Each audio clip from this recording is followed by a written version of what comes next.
बिस्मिल्लाहिर्रहमानिर्रहीम अस्सलामुअलैकुम। आज हम बनाएंगे बहुत ही ज़्यादा टेस्टी, मज़ेदार सा और बहुत ही ज़्यादा डिलीशियस बिल्कुल ढाबा स्टाइल में आलू के पराठों की रेसिपी। और साथ ही हम इसके मिंट रायता भी बना करके तैयार करेंगे, जो कि इस आलू पराठे के साथ बहुत ही ज़्यादा मज़े का लगता है। बहुत ही ज़्यादा आसान रेसिपी है, एकदम फूले फूले से और मज़ेदार से और मसालेदार से ये पराठे जो है बनकर तैयार होते हैं। तो पराठे का डो बनाने के लिए सबसे पहले हम एक बड़ी सी परात में 3 कप के जितना मैदा डालेंगे। आप चाहो तो यहाँ पर गेहूं के आटे का इस्तेमाल कर सकते हो या फिर आधा आटा और आधा मैदा ले लीजिएगा। साथ ही इसमें आधा टीस्पून या फिर टेस्ट के हिसाब से नमक डालेंगे और 1 टीस्पून इसमें डालेंगे अजवाइन, जो कि डाइजेशन के लिए काफ़ी ज़्यादा अच्छी होती है। और 2 से 3 टीस्पून भरकर इसमें ऑयल या फिर देसी घी ऐड कर लीजिए, जिससे कि पराठों में खस्तापन आएगा। और इन सारी चीज़ों को हम पहले अच्छी तरह से मिक्स कर लेंगे। अच्छी तरह से रब करते हुए ऑयल या फिर घी को आटे में मिला दीजिए, मैदे में मिक्स कर लीजिए अच्छी तरह से। उसके बाद हम इसमें थोड़ा थोड़ा करके पानी डालेंगे और इसका एक सॉफ्ट सा डो गूंद कर तैयार कर लेंगे। तो पराठों के लिए हमें डो जो है बिल्कुल सॉफ्ट, नरम, मुलायम और लचीला सा गूंदना है। डो अगर थोड़ा सा भी हार्ड रहेगा तो फिर पराठों की स्टफिंग जो है बाहर आ जाएगी बेलते वक्त और पराठे फट जाएंगे। तो इसलिए हमें थोड़ा थोड़ा करके ही पानी डालना है और इसका बिल्कुल सॉफ्ट सा डो गूंद कर तैयार कर लेना है। और अच्छी तरह से देखिए मैंने डो को गूंद लिया है, बिल्कुल नरम और मुलायम सा ये डो है। अब हम इसमें ऑयल डालेंगे, तो 1 से 2 टेबलस्पून इसमें ऑयल ऐड कर लीजिए और ऑयल को भी अच्छी तरह से मिक्स कर लीजिए डो के साथ। अच्छी तरह से 1 से 1.5 मिनट के लिए गूंद लीजिए, जब तक कि ऑयल इसमें अच्छी तरह से एब्जॉर्ब नहीं हो जाता। उसके बाद हम इसके ऊपर थोड़ा सा तेल लगा करके इसको कवर कर कर रख देंगे 10 से 15 मिनट के लिए, जब तक डो हमारा और अच्छी तरह से सॉफ्ट हो जाएगा और अच्छे से ये सेट हो जाएगा। और जब तक डो सेट हो रहा है, यहाँ पर हम आलू की स्टफिंग बना करके तैयार कर लेते हैं, जिसके लिए यहाँ पर मैंने 700 ग्राम उबले हुए आलू लिए हैं। आलूओं को हम फोर्क की मदद से या फिर पोटैटो मैशर की मदद से अच्छी तरह से मैश कर लेंगे। बस इसमें कोई भी आलू का बड़ा टुकड़ा नहीं होना चाहिए। और अच्छी तरह से आलूओं को मैश कर लेने के बाद हम इसमें मसाले ऐड करेंगे। सबसे पहले इसमें आधा टीस्पून के जितना नमक ऐड कर लीजिए और साथ ही आधा टीस्पून इसमें डालेंगे हल्दी का पाउडर और आधा टीस्पून से थोड़ा सा ज़्यादा यहाँ पर मैंने काली मिर्च का पाउडर ऐड किया है और आधा टीस्पून ही इसमें डालेंगे गरम मसाला पाउडर। 1 टीस्पून भरकर इसमें भुना कुटा ज़ीरा ऐड कर लीजिए और 1 टीस्पून इसमें चाट मसाला पाउडर ऐड कर लीजिए। तो चाट मसाले में भी नमक होता है, तो नमक को थोड़ा सा एहतियात से डालिएगा। 1 टीस्पून भरकर यहाँ पर मैंने लाल मिर्च का पाउडर ऐड किया है और मुट्ठी भरकर इसमें बारीक कटा हुआ ताज़ा हरा धनिया ऐड कर लीजिए और साथ ही 2 टीस्पून भरकर इसमें कुटा हुआ साबुत धनिया डालेंगे। इससे टेस्ट बहुत ही ज़्यादा अच्छा आएगा पराठों में। और 5 से 6 हरी मिर्चें है ये, जिसको कि मैंने बिल्कुल बारीक बारीक सा चॉप कर लिया है, वो इसमें ऐड कर लेंगे। और इसी के साथ इसमें 1 टेबलस्पून ये भुनी हुई कसूरी मेथी है, इससे भी पराठों में टेस्ट काफ़ी ज़्यादा अच्छा आता है।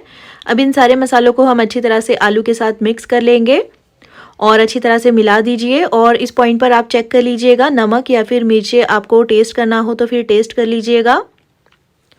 और आलू की स्टफिंग यहाँ पर बनकर तैयार हो गई है, तो इसको हम रख देते हैं एक साइड में। अब हम फटाफट से मज़ेदार सा मिंट रायता बनाकर तैयार कर लेते हैं, जिसके लिए एक मिक्सी के जार में थोड़ा सा हरा धनिया ऐड कर लेंगे और इसी के साथ मुट्ठी भरकर इसमें डालेंगे पुदीने के पत्ते। तो यहाँ पर मैंने पुदीना थोड़ा सा ज़्यादा यूज़ किया है। 3 इसमें हरी मिर्ची ऐड कर लीजिए, तो मिर्ची आप अपने टेस्ट के हिसाब से डालिएगा। 1/4 टीस्पून इसमें नमक डालेंगे और साथ ही आधा टीस्पून इसमें भुना कुटा ज़ीरा ऐड कर लीजिए।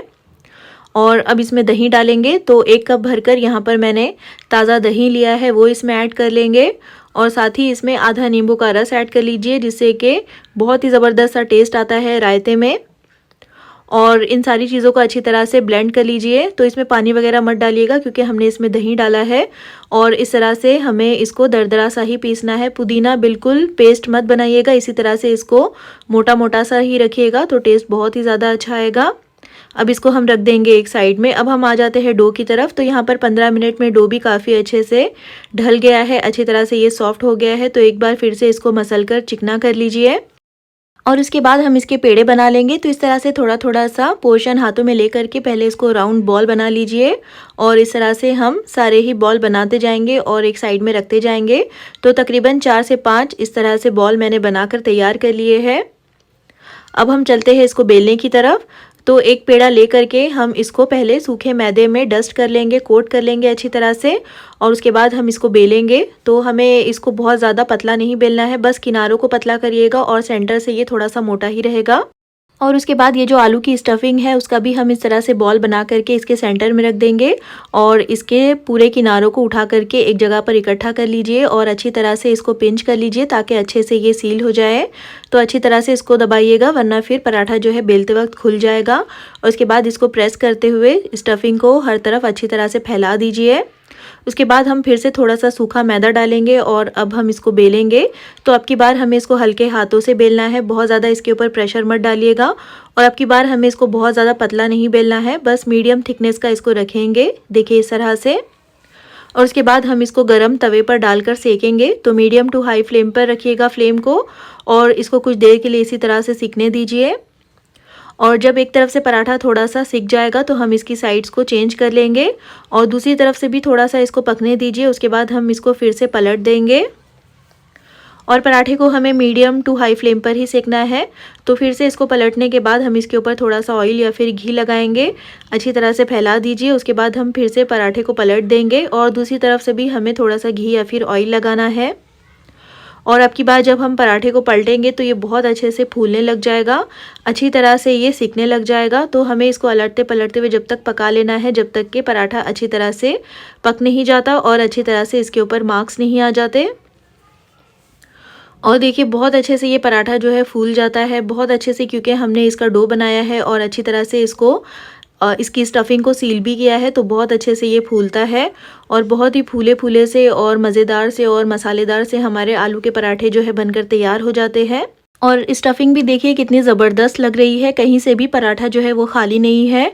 और इसी तरह से मैंने सारे पराठे बना करके तैयार कर लिए हैं और मिंट रायते के साथ ये पराठा तो बहुत ही ज़्यादा मज़े का लगता है।